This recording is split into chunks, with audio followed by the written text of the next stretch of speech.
O título da mensagem é: a cremação é uma prática cristã ou pagã? Temos observado que frequentemente nós somos interrogados aqui em nosso programa se a Bíblia apoia ou não a prática da cremação de corpos. Em seguida ouvimos o seguinte: isso não impediria a denominada ressurreição dos mortos, que constitui a esperança dos cristãos?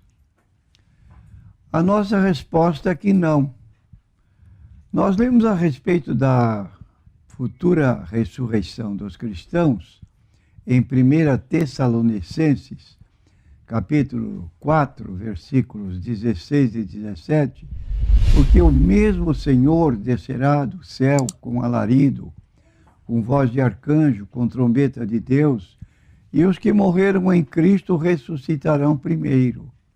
Depois nós, os que ficarmos vivos, seremos arrebatados juntamente com eles nas nuvens, a encontrar o Senhor nos ares, e assim estaremos para sempre com o Senhor. De modo que podemos dizer que jamais alguém poderia afirmar que a cremação irá impedir a ressurreição dos corpos dos cristãos. Um exemplo da história é o caso dos cristãos mortos em fogueiras, nos primórdios do cristianismo, quando o imperador Nero, o responsável pelo incêndio da cidade de Roma, propositadamente, quando viu que a multidão se levantava contra ele, resolveu acusar os cristãos como responsável por aquele incêndio. E os cristãos, então, foram presos em estacas, tiveram seus corpos betumados, morrendo carbonizados. E esses cristãos, como ficariam com seus corpos carbonizados? Ressuscitariam ou não? Nós podemos afirmar com segurança, à luz da Bíblia, que os cristãos primitivos, com grande êxito, proclamavam o Evangelho de Jesus Cristo e, como parte da pregação, anunciavam a ressurreição deles próprios. Isso nós vemos em 1 Coríntios, capítulo 15, versículos 3 a 6, o apóstolo Paulo é um dos escritores da Bíblia que ressalta frequentemente a ressurreição do Senhor Jesus Cristo como fato notório e como a esperança dos cristãos. Ele diz assim, vou ler do 3 ao 6, porque primeiramente vos entreguei o que também recebi, que Cristo morreu por nossos pecados segundo as Escrituras, e que foi sepultado e que ressuscitou ao terceiro dia segundo as Escrituras. Agora, nos versículos 14 a 17, ele continua: e se Cristo não ressuscitou, logo é vã a nossa pregação e também é vã a vossa fé.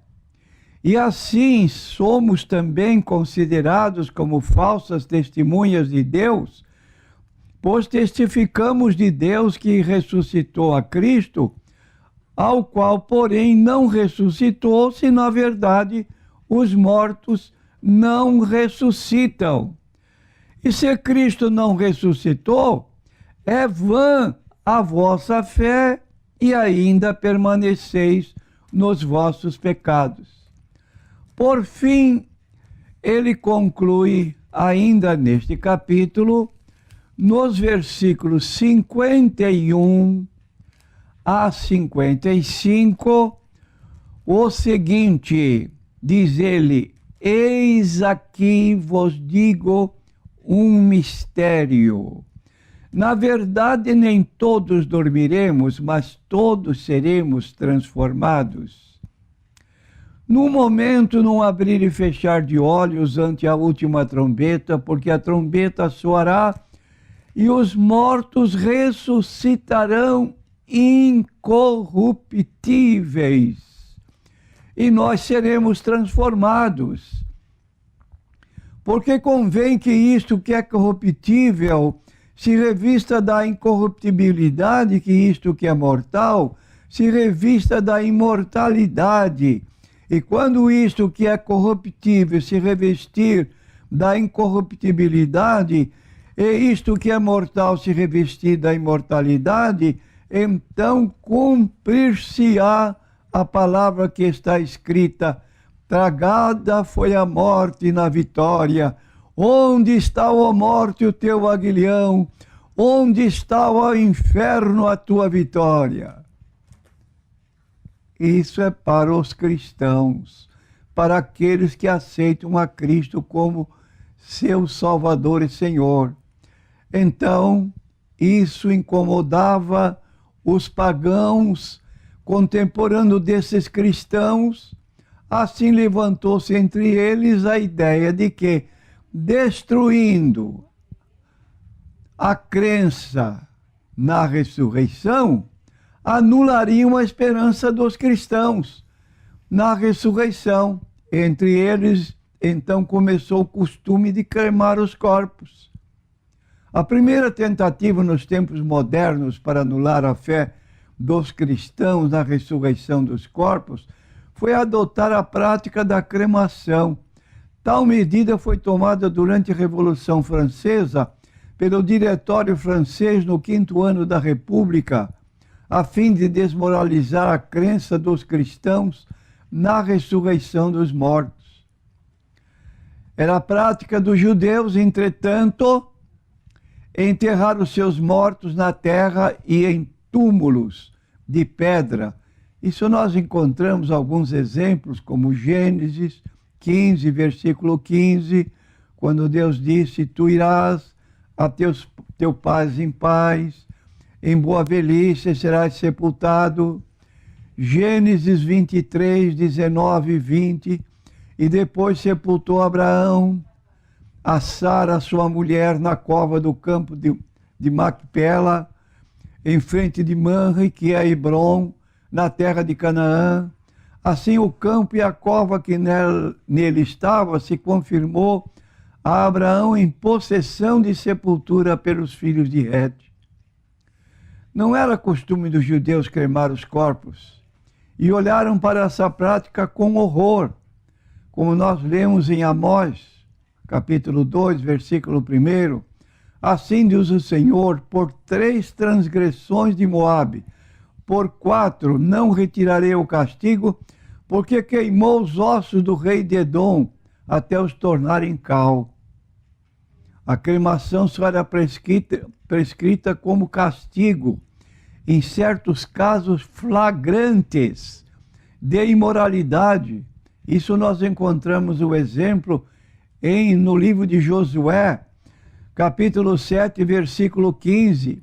E será que aquele que for tomado com anátema será queimado a fogo, ele tudo quanto tiver, porquanto transgrediu a aliança do Senhor e fez uma loucura em Israel. E o corpo do cristão? Os cristãos seguiram o exemplo dos judeus no que concerne ao respeito pelos mortos. Aceitavam o ensino de que o corpo do cristão é o templo do Espírito Santo e, como tal, deveria ser respeitosamente sepultado. 1 Coríntios, capítulo 3, versículo 16, uma pergunta levantada pelo apóstolo Paulo: não sabeis vós que sois o templo de Deus, que o Espírito de Deus habita em vós? 1 Coríntios 6, 19, não sabeis que o vosso corpo é o templo do Espírito Santo que habita em vós, proveniente de Deus, e que não sois de vós mesmos? Os cristãos primitivos procuravam sepultar os seus mortos no mesmo lugar, dando a esse lugar o título de cemitério, cujo significado é dormitório. Os corpos dos santos dormiam, Mateus 27, 52. Muitos corpos de santos que dormiam foram ressuscitados. E todos os mortos nessa esperança aguardavam a volta de Cristo, quando então juntos iriam ressuscitar, como já expusemos em 1 Coríntios, capítulo 15, versículos 51 a 55. Quando dizemos, eis que vos digo um mistério, na verdade, nem todos dormiremos ou morreremos, mas todos seremos transformados no momento, num abrir e fechar de olhos, ante a última trombeta, porque a trombeta soará e os mortos ressuscitarão incorruptíveis, e nós seremos transformados. Porque convém que isto que é corruptível se revista da incorruptibilidade, e que isto que é mortal se revista da imortalidade. E quando isto que é corruptível se revestir da incorruptibilidade, e isto que é mortal se revestir da imortalidade, então cumprir-se-á a palavra que está escrita: tragada foi a morte na vitória. Nos dias atuais, aqueles que geralmente pedem em vida para terem seus corpos cremados são pessoas revoltadas contra Deus, manifestam desse modo a insatisfação com essa figura medonha que é a morte, e conclui que através da morte tudo se acaba. Vive dentro do conceito pagão, sustentado já nos dias de Paulo pelos filósofos pagãos. 1 Coríntios 15, 32, comamos e bebamos que amanhã morreremos. Acabou. São também chamados aniquilacionistas. Morreu, acabou. Para os tais que assim pensam, a morte é o fim de tudo. O corpo é apenas o pó da terra e o espírito não passa do fôlego do ar que respiramos. Francamente deplorável essa ideia pagã de que o nosso espírito é apenas o fôlego que nós respiramos, que se incorpora ao ar quando a pessoa falece. Fomos criados à imagem de Deus, o nosso espírito foi criado por Deus, e da maneira como Deus é espírito, é um ser pessoal, da mesma forma o nosso espírito é um ser pessoal, que, como diz 1 Coríntios 3, versículo 11, ninguém sabe o que está no homem, senão o espírito do homem que nele habita. Nós damos a nossa personalidade não através do corpo, mas através do nosso espírito. Ele não se reintegra ao ar atmosférico. Assim, o protesto diante do modo de pensar é pedir que seus corpos sejam cremados. Apenas uma pequena exceção aceita a cremação fora desse conceito de transitoriedade do ser humano. E Jesus, por sua vez, afirmou a ressurreição universal dos corpos. João 5, 28, 29. Não vos maravilheis disso, porque vem a hora em que todos os que estão nos sepulcros ouvirão a sua voz. E os que fizerem o bem sairão para a ressurreição da vida, e os que fizerem o mal para a ressurreição da condenação. E ainda citamos Apocalipse 20, versículo 12. E vi os mortos, grandes e pequenos, que estavam diante de Deus, abriram seus livros. Abriu-se outro livro, que é o da vida, e os mortos foram julgados pelas coisas que estavam escritas nos livros, segundo as suas obras. Então aí está, meu prezado ouvinte, o que a Bíblia declara, e agora a decisão é nossa: morrer e ser sepultado ou ser cremado, dependendo da expectativa que temos, se cremos ou não na ressurreição do corpo. E um corpo glorificado para estar com Cristo, não um corpo de ignomínia, de vergonha, como diz o apóstolo Paulo. Aqueles que têm a Cristo ressuscitarão um corpo de exaltação, de propriedades iguais ao corpo de Cristo ressuscitado.